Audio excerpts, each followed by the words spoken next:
Yan, magandang hapon sa inyo guys. Ngayon ay gagawa na ulit tayo ng panibagong video. Kaya pagpasensya nyo na kasi wala tayong patungan ng cellphone. Kaya tiyaga lang tayo sa pagpatong ng ano. Yan guys, ang ating gagawin ngayon guys ay babagihan ko kayo ng mga kaalaman na hindi pa nyo nakikita sa labas o natutuklasan. Bagkus guys, natuklasan ko talaga ito sa loob ng bilangguan. Pero guys, sabi ko lang po sa inyo, hindi ko po pinagmamalaki ang aking pangungulungan. Bagkus, gusto ko lang pong ibahagi sa inyo ang magaganda na nakuha kong kaalaman. Dahil doon ko po natutunan ang rumispeto sa aking kapwa at kung paano disiplinahin ang aking sarili at kung paano magpahalaga sa nakapaligid sa akin. Guys, ang aking pong gagawin ito ay sana isa puso ninyo para maging aral o makakuha kayo ng kaalaman o gawin yung inspirasyon sa inyong buhay para manatili rin po kayong matatag at kung paano nyo malalampasan yung mga pagsubok na inyong pinagdadaanan guys. Kaya sana guys, humihingi ako ng inyong pangunawa at sana po wag nyo akong husgahan, bagkus hayaan nyo muna po akong pakinggan upang malaman nyo kung anong nilalaman at kung ano po yung nais ko. Basta palagi nyo pong tatandaan guys, ang nais ko ay ang inyong kaligayahan at hindi ang kalungkutan. Guys, ang gagawin ko ay babasahan ko kayo ng verse na kung saan ay pwede nyo i-connect sa inyong buhay, sapagkat sa verse na babasahin ko guys, doon nakalaan at doon nakasulat na kung ano man ang nagawa nating kasalanan sa ating Panginoon o sa ating kapwa, basta humingi lang tayo sa Kanya at magbalik loob tayo sa ating Panginoon, tatanggapin at tatanggapin pa rin tayo ng ating Panginoon, sapagkat ang ating Panginoon ay pag-ibig. At ang tula na guys na aking ibabahagi sa inyo ay pinamagatan ko ng ang pagbabago. Kaya guys, siguro imagine muna ninyo na nasa loob tayo ng jail, kasi about talaga yun sa jail. Kung paano ko nagawa ng tula ang BGMP jail, dun nyo makikita na hindi lahat ng nakakulong ay makasalanan, bagkus kinakapos lang po sa kapalaran.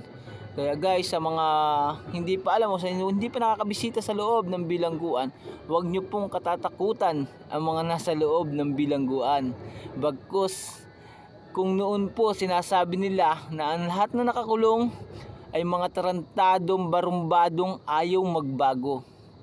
Pero ngayon guys, sa natuklasan ko na ako mismo ang makakapagsaksi, dahil sa pinasukan ko guys, ang mga nakakulong po roon ay mga respetadong, disiplinadong gustong magbago. Yan guys, at ang aking kakantahin ay ang community song na ang pamagat ay hindi pa huli.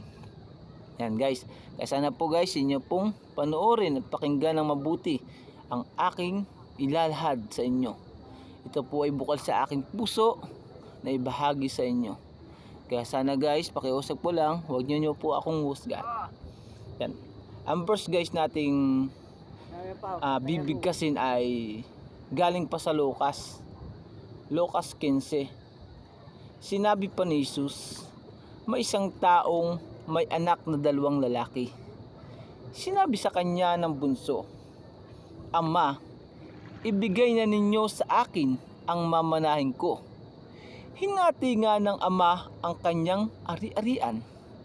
Lumipas ang isang araw, ipinagbili ng bunso ang lahat ng kanyang bahagi at siya'y nagpunta sa malayong lupain. Linustay niya roon sa lahat ng bisyo ang kanyang kayamanan. Nang maubos na ito, nagkaroon ng matinding tagutom sa lupaing iyon. Kaya siya'y nagsimulang maghirap. Namasukan siya sa isang taga roon at siya'y pinagtrabaho sa isang babuyan. At dahil sa wala namang nagbibigay ng pagkain sa kanya, halos kainin na niya ang pinagbalatan ng bungang kahoy na pinapakain sa mga baboy. Napag-isip-isip niya ang kanyang ginawa at nasabi niya sa kanyang sarili, Labis-labis ang pagkain ng alila ng aking ama. Subalit ako'y namamatay rito sa gutom. Babalik ako sa aking ama at sasabihin ko sa kanya, Ama, nagkasala po ako sa Diyos at sa inyo. Hindi na po ako karapat-dapat na tawaging anak ninyo. Ibilang na lamang ninyo akong isa sa inyong mga alila. At siya'y nagpasyang umuwi sa kanila. Malayo pa'y natanaw na siya ng kanyang ama. Nang dahil sa sobrang awa, patakbo siyang sinalubong nito, ginakap at hinalikan. Sinabi ng anak, Ama, nagkasala po ako sa Diyos at sa inyo. Hindi na po ako karapat-dapat na tawaging anak ninyo. Subalit, tinawag ng ama ang kanyang mga alila. Dali, kunin ninyo ang pinakamagandang damit. Suotan niyo siya ng sandalyas at ng singsing. Katayin ninyo ang pinatabang guya, sapagkat ang anak kong ito ay namatay na. Ngunit siya'y nabuhay, nawala, ngunit muling natagpuan, at sila nga'y nagdiwang. Ang pagbabago. Noong unang pasok ko sa BGMP Jail na ito, ako'y takot na takot dahil sa akala ko na masasama ang ugali ng taong nandito. Pero ako'y namangha dahil sa aking nakita. Ang tao pala dito ay mga disiplinado. At dito rin ako natuto kung paano rumispeto.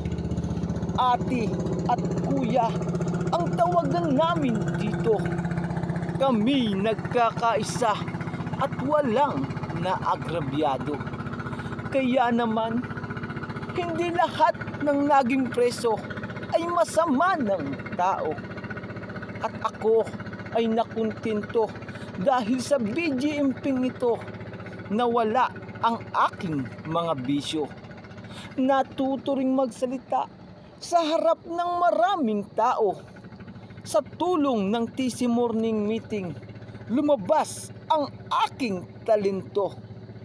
Kaya lubos akong nagpapasalamat sa mga personel na aking nagisnan. Dahil silang tumutulong sa amin sa tuwing kami nangangailangan. Gumagawa kami ng wallet at kung ano-ano pa.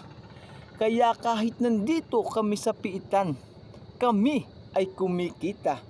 Yan ay dahil sa tulong nila. At ang tao dito ay palaging nagtutulungan dahil sa maganda ang kanilang mga patakaran. At dito rin nahubog ang aking pagkatao. Kaya maraming salamat sa BGMP. Natuto akong magbago. Hindi pa huli. Di ko ninais sa buhay ko ay maganap na tumira sa piitan. Kailan may di pinangarap, may dumarating sa buhay kahit hindi hanap. Bawat gawin natin ay may katumbas. Ang pagbabago, mahalagang sangkap ng buhay. Ang masamang nakaraan, hindi ko na babalikan. Aking haharapin ang pagsubok ng buong tapang upang hindi maglaho ang aking kinabukasan. Habang naririto ako sa piitan, aking pagdurusahan lahat ng kasalanan, aking itutuwid ang pagkakamali. Patnubayan niyo po ako tungo sa pagbabago.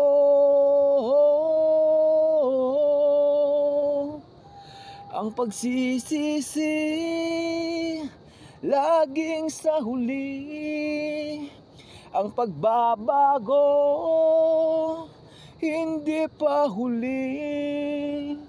Lalaya din ako, hindi pa huli, hindi pa huli ang pagbabago.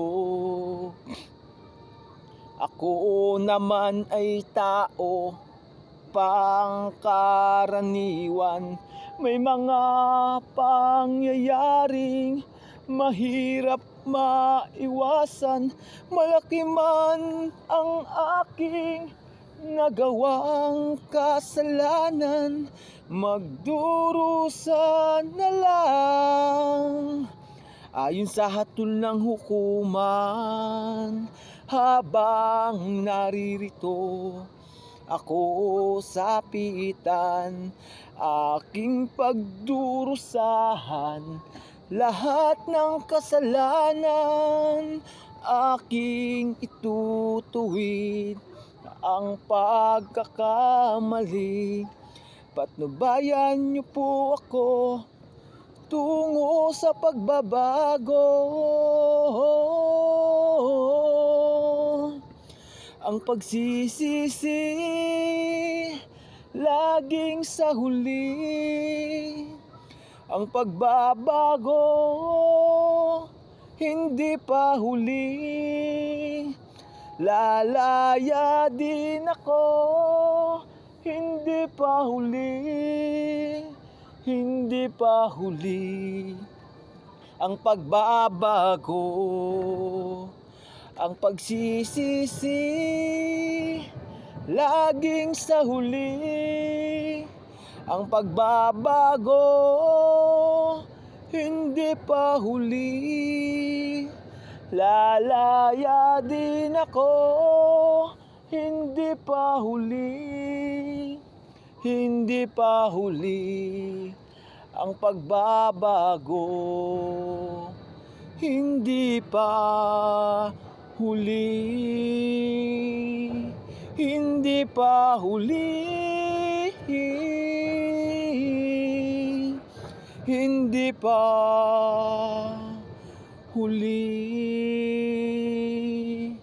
Yan guys, napanood nyo po, narinig nyo guys.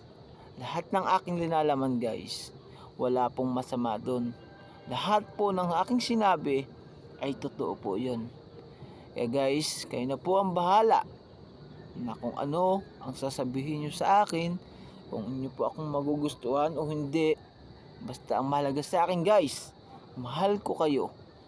At ako po ay handang tumulong kung meron man po kayong gustong itanong tungkol sa loob ng bilangguan, ay handa ko po yung sagutin. Basta't bukal at laging malinis ang ating puso't isipan sa ating pagtatanong sa ating kapwa. Kaya wag muna tayo guys manghusga na makita lang natin na lubog ang panga, sasabihin natin addict na. Wag ganun guys. Bigyan natin sila ng pagkakataon na tanungin at makapagpaliwanag kung bakit sila ay nasa loob ng bilangguan. Inuulit ko guys, hindi lahat ng nakakulong ay may kasalanan. Bagkus kinakapos lang po sa kapalaran. Guys, ang pagsisisi ay laging nasa huli, pero ang pagbabago ay hindi pa huli. Kaya maraming salamat po. Kaya palagi niyo po sanang subaybayan si Kuya Siomay. Lagi pong nagmamahal at nagsasabi sa inyo na bago nating mahalin ang ating kapwa, mahalin muna natin ang ating sarili at matuto tayong magpatawad sa nakagawa sa atin ng kasalanan upang tayo patawarin din ng ating Panginoong nasa langit. Maraming salamat po. Hanggang sa muli. Mahal ko po kayo at sana po pakishare na lang po ng ating video at pakipollow na rin po para palagi niyo po ako mapanood at sana po palagi niyo ako subaybayan. God bless you po, palagi po kayong mag-iingat at palagi rin po kayong magdarasal. I love you guys. Maraming salamat po.